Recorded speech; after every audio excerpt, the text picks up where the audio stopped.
মূলত হরি বা কৃষ্ণের ঊর্ধ্বে বড় কেহ নাই, এটা জানে তোমার মা কালী এবং তোমার ভোলানাথ গোসাই। ধরো আমার কথা ধরো, তুমি তো কালী পূজা করো, ওই মা কালীর দ্বারা জিজ্ঞেস করো যাও যে তুমি বড় না কৃষ্ণ বড়, কি জবাব আসে জিজ্ঞেস করো মায়ের পাশে, বুঝতে পাবা। তাই রাধা কৃষ্ণের যুগল পদ্ম হৃৎপদ্মে করে আরাধ্য শুদ্ধ চিত্তে প্রণতি জানাই। সাধুগুরু বৈষ্ণব হেরি আর যত পুরুষ নারী আমার ভক্তিপূর্ণ প্রণাম গ্রহণ করিবেন সবাই। মনরে একবার হরি বল, এ নাম দুর্বলের বল, নাম বিনে কি আছে বল এ ভব সংসারে। যেজন করে হরি চিনতে, হরি করে তার চিনতে, অন্তে জীবকে নিয়ে যায় সে ভব সিন্ধু পারে। তাই বলি মন রসনা, তেজে বিষয়ে বাসনা, কেলে সোনার উপাসনা করো সার। ওই যে হরি দীনবন্ধু, পাইলে তার কৃপা বিন্দু, ভব সিন্ধু সেদিন হবি পার। মনশিক্ষা করে সায় এবার যাব ভূমিকায়, আগেই এ সভায় শুনেছেন পালার সমাচার। আমার বিপক্ষ কবি যিনি, রানাকুম্ভ নাম ধরে তিনি, আমাকে ইদানি মীরাবাই বলে কল্পনা করেছে সভ্য সমাধান। তবে যার নাম ছিল মীরাবাই তার মতো কৃষ্ণ ভক্ত কজন পাই, সেই ভক্তির লেশ মাত্র নাই আমার হৃদয় মাঝার। তথাপি কবিগান গাইতে গেলে যে ভূমিকায় যখন ফেলে, সেই ভূমিকা গ্রহণ না করিলে কবিগান হয় সারখার। আমি চরণ ধরে করি মানা, মাইকম্যানের কাছে যারা বসা কেউ কথা বলবেন না, নীরবতার সহকারে শুনুন কবিগান। মাইকটা খুবই ভালো, আগেই আমার বলা হলো, শুধু শুধু কথা বলতে যাবেন কেন? কিন্তু দোহারপত্রের যেগুলো আছে, যাতে ওরা গান গাহিতেছে ওতে একটু টোন বাড়তি বলে আমার মনে হয়। টোন বেশি থাকলে পরে ক্যাশমেসি ক্যাশমেসি থাকে ওর ভিতরে। এই জন্য একটু লক্ষ্য করবেন, নিবেদন রইল রাঙা পায়। আপনি মাইক বাজান, আমি গাই কবি গান, আমরা তো দুইজনই একই নৌকার পথিক রে ভাই। এই জন্য দাঁড়িয়ে বলি সমাধান, কারো যেন হয় না বদনাম, এইটুকু একটু লক্ষ্য করা চাই।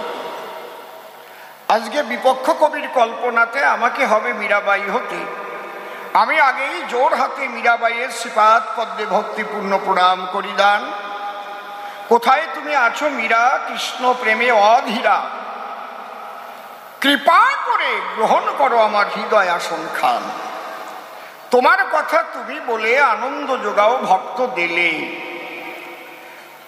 আমি তো নরাধমেই ধরা তলে, একটু শক্তি দিয়েছেন ভগবান, তাই তার করুণা বলে দাঁড়ায় সভা তলে গাইতে পারি এই কবি গান। আমি প্রণামিয়া মীরার পায়ে যাচ্ছি মীরার ভূমিকায়, তা না হলে কবি গান গাওয়া সম্ভব নয়। যদিও আমি পুরুষ মানুষ বটে, দাঁড়াইয়েছি আজ এই কাব্যের হাটে, তথাপিও আজ নারীর ভূমিকায় দাঁড়ালাম সভায়। প্রথম প্রশ্ন করেছে গান, তুমি দাও মীরা সমাধান। তোমাকে বিবাহ করে যখন ঘরে করলাম আনায়ন, আমাদের ঘরে আছে মা কালী, আমরা তার চরণে দেই অঞ্জলি। তোমাকেও সেই অঞ্জলি দিতে বলি, তুমি কেন মাকে করিলে বর্জন? এই কথা জানিতে বাসনা আছে নাকি তার চিতে, তাই আমার সাক্ষাতে প্রথম প্রশ্ন করেছে উত্থাপন। দ্বিতীয় প্রশ্ন করল দান, একটু ভালো করে দাও সমাধান। এই যে কালী আর কৃষ্ণ দুইজন, দুইয়ের মধ্যে কেবা শ্রেষ্ঠ, জবাব দিয়ে বুঝাও স্পষ্ট, যাতে যায় মনের কষ্ট, শুনবে ভক্ত প্রাণ। এই 2 নম্বরের প্রশ্ন করে ঢুকে গেছে 3 নম্বরের ভেতরে। বলে আজ তুমি সংসার ছেড়ে কেন যাবে মধুর বৃন্দাবন? এই জগতে সংসারী যারা স্বামী স্ত্রী মিলে সাধনা করলে তারা কি পায় না কৃষ্ণ মদনমোহন? নাকি সংসার ফেলে প্রেমানন্দে কৃষ্ণ বলে বৃন্দাবনে গমন করিলে কৃষ্ণ তারে দেয় দর্শন? খুব সুন্দর সুন্দর প্রশ্ন দান করে গেছে সভাস্থান। পরে আবার একটা গল্পের অবতারণা শুনতে পাই। হ্যাঁ, আমারে করেছে মানা, তুমি যেন আবার বেয়া দিয়ে কাম সারিয়ে যাইয়ে না। কে নাকি ওই যে পরের টাকা নিয়ে আর দিতে চায় না, দেয় না, এই জন্যে তার বিরুদ্ধে নাকি কোর্টে কেস হয়। সে এক উকিলের কাছে গেল, নোটিশ একটা এসেছিল, উকিল তারে ডাক দিয়ে জানায়, আমি যদি ইচ্ছা করি তোমার 20-40 লাখ টাকা ক্ষমা করাইয়ে দিতে পারি, কারণ আমি তো ওকালতি করি, বিভিন্ন বুদ্ধির দ্বারায় এসব কর্ম করি বলে সবাই আমার কাছে আসে চলে, কিন্তু আমার ফি না দিলেই নয়। ভালো করে বোঝেন, আগে ভেবে বলো, তাই আমার ফি দেবে কিনা জানতে চাই। বলে ফি কত টাকা বলুন আমার ঠাই। বলে বেশি টাকা নয়, 10,000 টাকা দিলেই হয়ে যায়। বলে ওটা দিতে আমার কোনো আপত্তি নাই। 40 লাখ টাকা মকুব হলে 10,000 টাকা দেব কুতূহলে, এই কি কেউ না দেওয়ার কথা বলে? বলুন তো ভাই। বলে তাহলে আমি যা শিখাইয়ে দেব খুব ভালো করে তুমি ভাবো, তার বিরুদ্ধে তৈরি করে একটা কথাও বলার কিন্তু তোমার অধিকার নাই। বলে ঠিক আছে, কব না। তোমার যখন ডাক পড়বে, তোমার নাম ধরে ডাক দেবে, তুমি যে দাঁড়াবে, হাকিম তোমার যাই জিজ্ঞেস করবে তুমি শুধু বলবে ভ্যা। এই যে তোমাকে ভ্যা মন্ত্র শিখাইয়ে দিলাম, কথা কয়ে না, এতেই মাপ পাবা, অন্য কোনো কথা কবা না। ঠিক আছে, কিন্তু আমার ফিসটা কিন্তু দিতে হবে। তারপরে নাকি ডাক পড়লো, হাকিম নাকি জিজ্ঞেস করলো তোমার নাম কি? ব্যা। তোমার বাবার নাম কি? ব্যা। তুমি কি টাকা নেছো? ব্যা। টাকা দিবা না? ব্যা। এইরকম যখন করিছে তখন নাকি মামলা ডিসমিস করে ছাড়িয়ে দিয়েছে। হাকিম এত বলদ নাকি? এ পাও কোন জায়গা? ফাও কথা। হ্যাঁ, আর যে লোকটা 40 লক্ষ টাকার তরে কেস করেছে হাকিমের ঘরে, তার পক্ষেও তো উকিল আছে সুনিশ্চয়। আমার কাছে বলুন দেখি, সে কোনো কথা বলবে নাকি? মাই লর্ড, এ কিন্তু আসলে ওই ভ্যা দেওয়া মানুষ নয়। আমি বলি আপনার কাছে, এ কিন্তু এখন ভঙ্গি ধরেছে যাতে টাকা না দেওয়া লাগে মহাশয়। দাঁড়িয়ে বলি আপনার ঠাই, আমি এর মেডিকেল টেস্ট চাই। বলবে না নাকি? মেডিকেল টেস্ট লাগবে না, ডান্ডা টেস্ট করলেই কবে না, আর মারিয়ে না কবে না। আমার কাছে বলুন দেখি, এরকম বলদ হাকিম আর বলদ পুলিশ জগতে আছে নাকি? হ্যাঁ, গল্প করিছে রাজা। ওরে আমার রাজা রে, রাজা না জুড়ি মজা।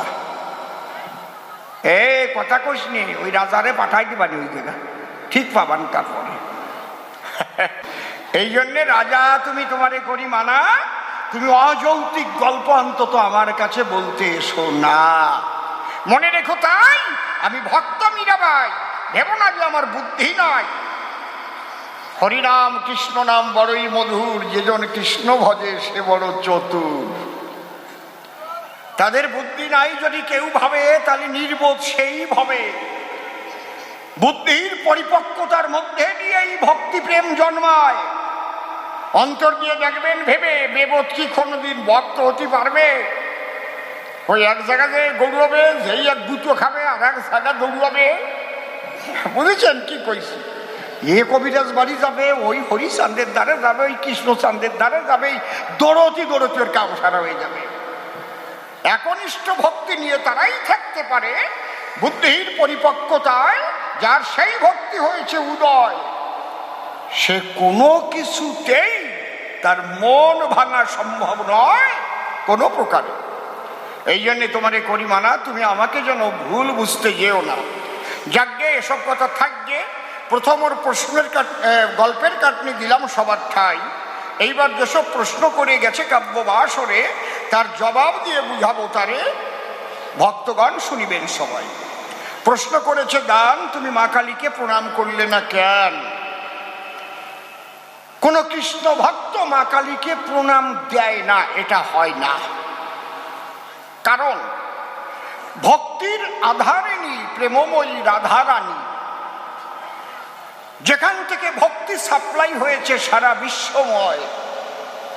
রাধারানীর যে অহৈতুকী অকামনা রাগাত্মিকা বেদাতীত ভক্তি ছিল, সেই ভক্তি রাধা কোথায় পেল? রাধারানী কালী কাত্যায়নীর সাধনা করেছিল। ভাগবতে পরিষ্কার লেখা রয়, কাত্যায়নী মহামায়া মহাযোগী নদীশ্বরী নন্দ গোপ সুতং দেবী পতিনিমে কুরুতে নম। তাহলে এই রাধারানী সখীগণ সহকারে ওই যে মধুর ব্রজপুরে মা কাত্যায়নীর ব্রত করে কৃষ্ণকে তারা পতিরূপে পেল বৃন্দাবন। আমার কাছে বলুন দেখি, কোন কৃষ্ণ ভক্ত কালীকে অসম্মান করে নাকি? কিন্তু সেই কালী পূজার আছে তিনটে ধরন। ভালো করে শুনে যান। শুনতে আইছেন কবিগান, কবিগান শুনলে বাড়ে অনেক জ্ঞান। কি ধরন? সাত্ত্বিক, রাজসিক, তামসিক। তামসিক পূজা করে যারা, মায়ের দরজায় পশু বলি দেয় তারা, ধরিয়া সানি তো খাড়া, মা খাও বলে পশু বলি দেয় মায়ের চরণ তলে। আর ওই মাংস সবাই মিলে গেলে, এক বুড়ো বাউন তারে গেছে ক্লাবের ছেলেরা ডাকতি কালী পুজোয়, কয় এখন আর দাঁত নাই, যাব না নে। কেন? দাঁতে কি হয়েছে? কয় না, এখন তো বাটার মাংস আর খাতি পারিনি, এই জন্য পুজো করতে যাবে না। বুঝেছেন? এই তোমরা কথা বলি না, সামনে যে ঘোরাঘুরি করো কি কারণ? চুপ করে থাকো সবে, কথাগুলো শুনতে হবে এবং করতে হবে অনুধাবন। কিছু আছে সনাতন ধর্মের কুসংস্কার, যাতে এই ধর্মটাকে করে দিচ্ছে ছারখার, ওগুলোকে আমাদের করতে হবে বর্জন। প্রত্যেকটা ধর্মের মধ্যে দাঁড়িয়ে বলি সবার সান্নিধ্যে, এই অপসংস্কৃতি প্রবেশ করার জন্যই কিন্তু আজ ভুগছে জনগণ। খুব ভালো করে শোনেন।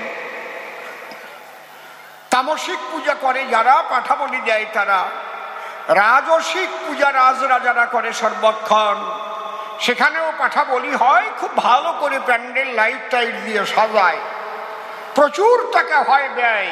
আপনারা জানেন ভক্তগণ, এটা সকলের দরকার জানা।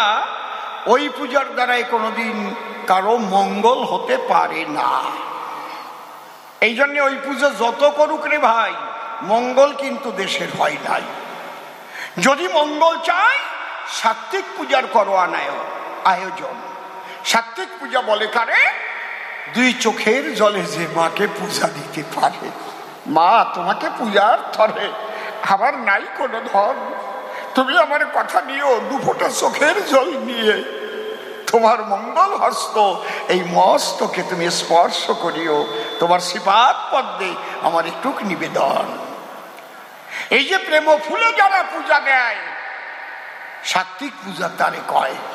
মা ওই পাটা বলি খায়, আমি তো প্রণাম দিব বলে দাঁড়ালাম দরজায়, যখন প্রণাম দেব করো জোরে, ওই মন্দিরের মধ্যে থেকে পুরোহিত বলে আমার ধারে, দাঁড়াও নববধূ, খালি হাতে প্রণাম দেওয়া উচিত নয়, কথা লবে, অন্তত একটা জবা ফুল মায়ের চরণে দেবে। আমি বললাম ফুল পাবো কোথায়? আমার কাছে বলুন দেখি ঠাকুর মশাই, আমি জবা নিয়ে এসেছি নাকি? আমি নববধূ, এই বাড়িতে করেছি পদার্পণ। বলি আপনার নিকটে জানি না এই বাড়ি কোন বাগানে কোন ফুল ফোটে, আর আপনি বলছেন জবা ফুল করিতে চয়ন। ব্রাহ্মণ তখন ডেকে কয়, নাই তোমার কোনো ভয়, এই দেখো মন্দিরের মধ্যে ফুল আছে বিলক্ষণ। ব্রাহ্মণ তখন কুতূহলে একটা জবা ফুল তুলে আমার করতলে করিল অর্পণ। যখন হাতে দিল জবা, জবা ছিল মনোলোভা, জবার দিকে দিকপাক করিলাম যখন, দেখি কি বলবো আপনাদের কাছে, জবার পরে রক্ত মাখানো আছে। অমনি বিরক্ত হয়েছে আমার মন। আমি বুঝি নাই তার মানে জবা ফুলের গায়ে রক্ত কেনে। তাই ব্রাহ্মণের সন্নিধানে প্রশ্ন করলাম উত্থাপন, জবা ফুল যে লাল থাকে জানে তা বিশ্বের লোকে, কিন্তু এর গায়ে কে রেখেছে রক্ত মেখে, বলুন তো আমার সাধন। ব্রাহ্মণ ঠাকুর ডেকে কয়, এটা তোমার বোঝা সম্ভব নয়, তুমি প্রথম এসেছো এই আঙ্গিনায়। তবে শোনো দিয়ে মন, তোমার কাছে খুলে বলি, আমরা যে দেই পূজা করি যে মা কালী, এখানে দেই পাঠা বলি। সেই পাঠা বলি হয়েছে বিলক্ষণ। আমরা সেই পাঠা বলি দেওয়ার ভক্ত। আর জবার গায়ে মাখানো আছে সেই পাঠার রক্ত, সেই রক্তই তুমি করেছো দর্শন। যখন বলে পাঠার রক্ত, আমি হলাম রক্ত, এরা আবার কেমন ভক্ত, এ তো মারাত্মক শক্ত, এ তো আসল ভক্ত নহে কদাচন। আমি মনে করি ভাবো না এই রাজবাড়ি কুসংস্কার রাখবো না, এই জন্য আমি প্রণাম কখনো করিনি অর্পণ। ডাক দিয়ে বললাম তাই, এখানে প্রণাম দেওয়ার আমার ইচ্ছা নাই, কারণ আমরা সাত্ত্বিকভাবে জীবন কাটাই।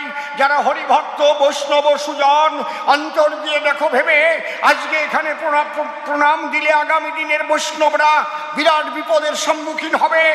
যখন বৈষ্ণবদের নিয়ে ওই পাঠার মাংস রান্না করে দেবে, তারা খেতে চাইবে না যখন, তখন কালী ভক্ত যারা যারা ডাক দিয়ে বলবে তারা, মীরাবাইয়ের চাইতে কি বুদ্ধি বেশি ভরা? মীরাবাই তোই পাঠা বলি দেওয়ার সেই মা কালীর প্রসাদ করেছিল গ্রহণ, সে সেখানে প্রণাম দিল, এ কথা জানা ভালো। এই জন্য গীতার মধ্যে বলেছে ভগবান স্বয়ং নারায়ণ, যৎ যৎ আচরতি শ্রেষ্ঠ স্তত্র দেবেতর জন সযৎ প্রমাণং কুরুতে লোকস্তদ অনুবর্ততে। কবি লিখেছে তাই, কিন্তু আমরা পড়ি ভুলে যাই। মহাজ্ঞানী মহাজন যে পথে করে গমন হয়েছেন প্রাতঃস্মরণীয়, সেই পথ লক্ষ্য করে শিরকীর্তি ধ্বজা ধরে আমরাও হব স্মরণীয় বরণীয়। এই জগতে মহান মহান মানুষ যারা এই ধর্মীয় কুসংস্কারকে ধ্বংস করতে আসে, তারা যেমন হরিচাঁদ গুরুচাঁদের দ্বারা বহু কুসংস্কার ধ্বংস হয়েছে, শোনেন জ্ঞানীজন। ওই যে গুরু নানক এসেছিল, বহু কুসংস্কার ধ্বংস করে গেল। আবার কবির এসেছিল, এদের দ্বারাই অনেক কুসংস্কার ধ্বংস হলো। বিবেকানন্দ সেও দিয়েছিল দর্শন, দাঁড়িয়ে বলি সবার ঠাই, সেও কুসংস্কারের বিরুদ্ধে করেছে লড়াই। এই মহাজনেরা না এলে কুসংস্কারের একেবারে গহীন জলে অতল তলে ডুবে যেত ধর্ম সনাতন। আমি বলি আপনাদের কাছে, এখনো কত কুসংস্কার এই মানুষের মধ্যে জড়ানো আছে। দেখবেন কারো যদি মাতা পিতা বিয়োগ ঘটে মহাশয়, অর্থাৎ মাতা পিতা মরিয়ে গেলে ওই যে শ্মশানে নিয়ে যে চিতায় তোলে, ওর সঙ্গে যায় যে দলে, ওরা দেখবেন চুল্লু গেলে মদ খায় না। এখনো মনে হয় ওই ব্যাপারটা আমাকে এই দিকে আসে নাই, মনে হয় না, আসে নাই না?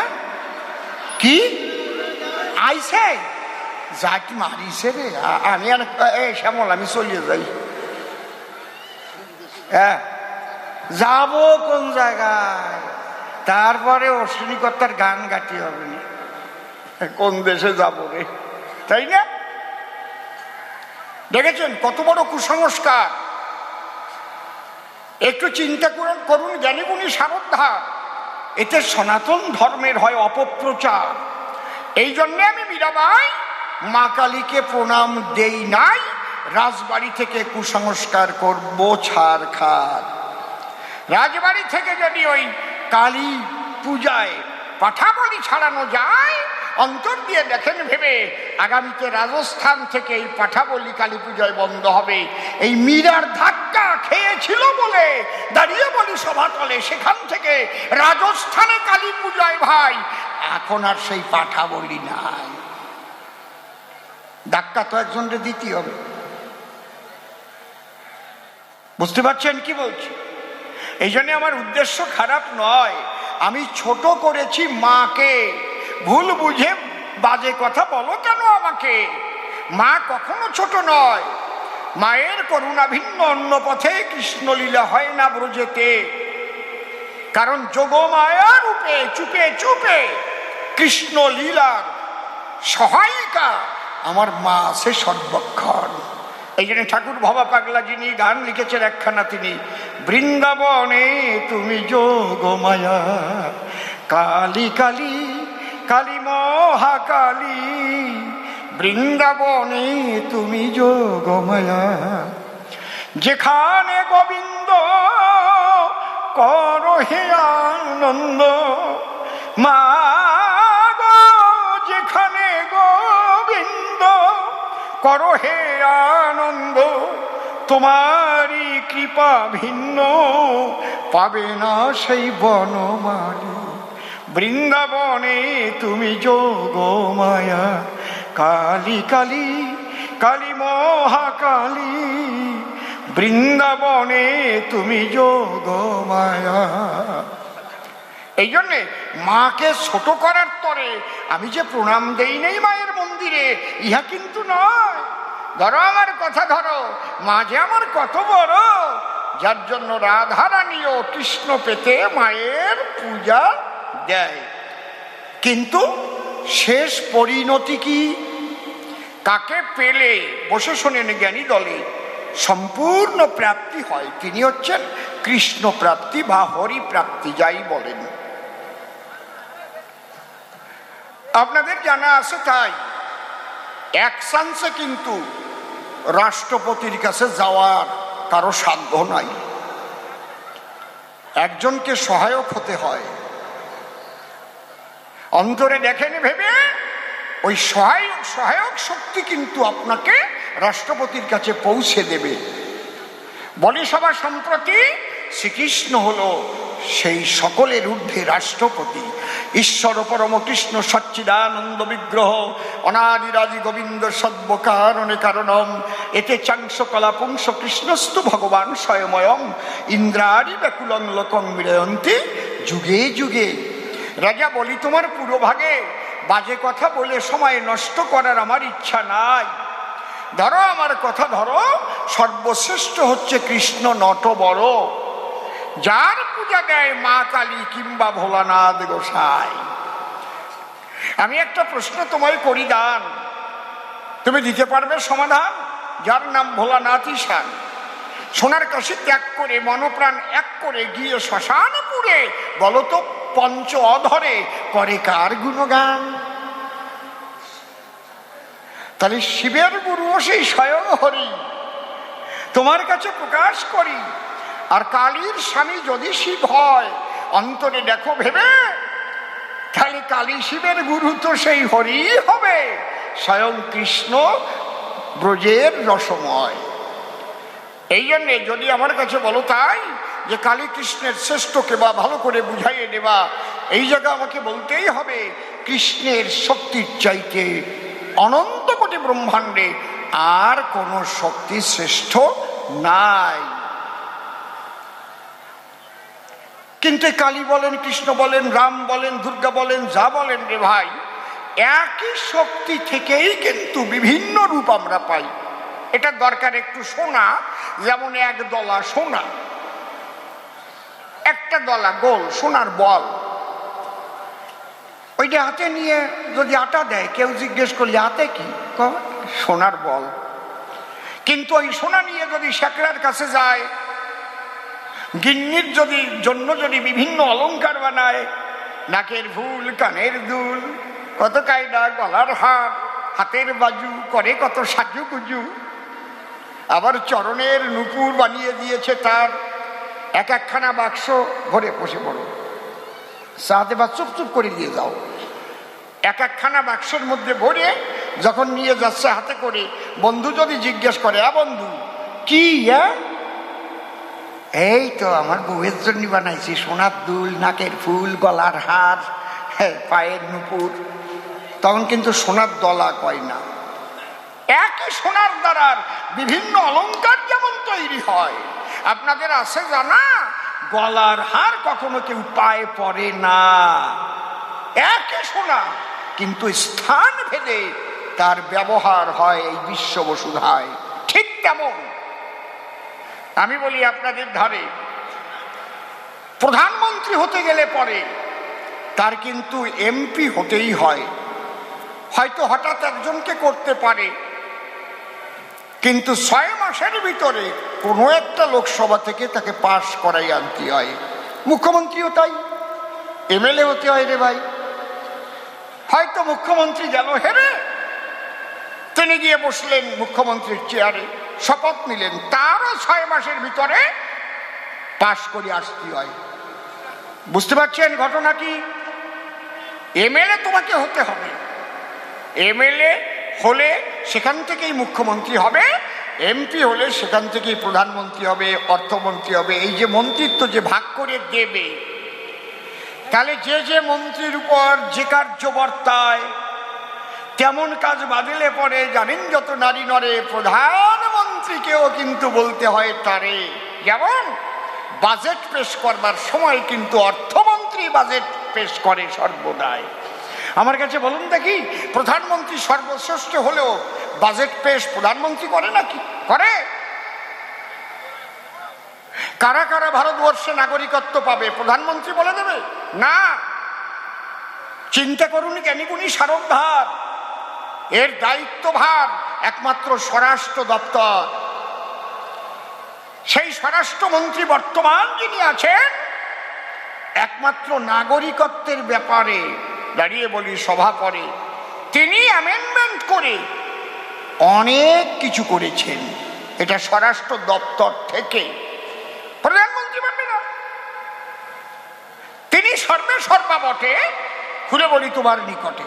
ঠিক তেমন কৃষ্ণ সর্বে সর্বা মিথ্যা কথা নয়, কিন্তু এক একটা মন্ত্রীর মতো ভাগ করে দিয়ে শক্তি দেওয়া আছে এক একজনের মাথায়।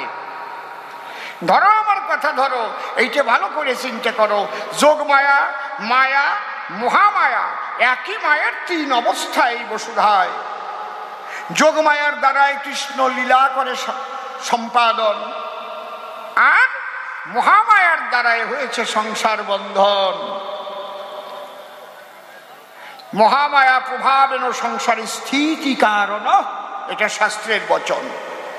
এই জন্যে মূলত হরি বা কৃষ্ণের ঊর্ধ্বে বড় কেহ নাই, এটা জানে তোমার মা কালী এবং তোমার ভোলানাথ গোসাই।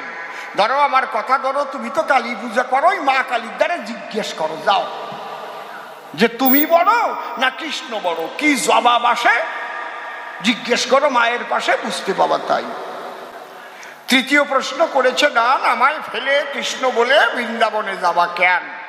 এই প্রশ্নের জবাব দিতে বাসনা আছে আমার চিতে, গেয়ে নেই সভাতে আর একখানা গান। গানের মধ্যে দিয়ে যাব তারে বুঝাইয়া, আপনারা বসিয়ে বসিয়ে শুনবেন যত ভক্ত প্রাণ।